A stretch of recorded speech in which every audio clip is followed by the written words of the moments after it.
নির্বাচন ভবন থেকে সরাসরি যোগ দিচ্ছেন আশুকিন প্রিন্স, যাচ্ছে তার কাছে। প্রিন্স, নির্বাচন ভবনের এখন সার্বিক পরিস্থিতি জানাবেন, কতগুলো আপিল এখন পর্যন্ত জমা পড়েছে?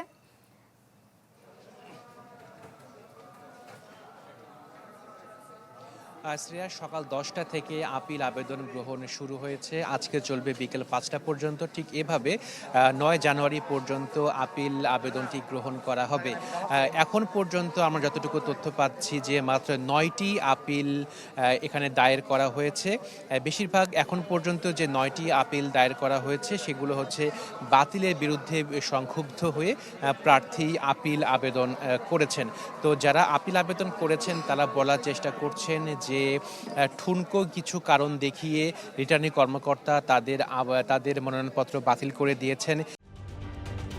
ঢালাইয়ে দৃঢ়তা, নির্মাণে নিশ্চয়তা, প্রিমিয়ার সিমেন্ট, ঢালাইয়ের রাজা।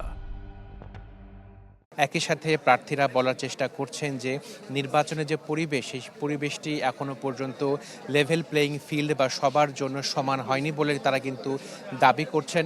এবং প্রার্থীরা বলছেন যে মনোনয়নপত্র যখন তারা দাখিল করতে গিয়েছেন তখন বিভিন্ন পক্ষ থেকে তাদের বাধা বিপত্তির সম্মুখীন হতে হয়েছে এবং নির্বাচনী আসনের দ্বারা এখনও অবাধে কোনো কাজ করতে পারছে না বলে কিন্তু প্রার্থীরা অভিযোগ করছেন।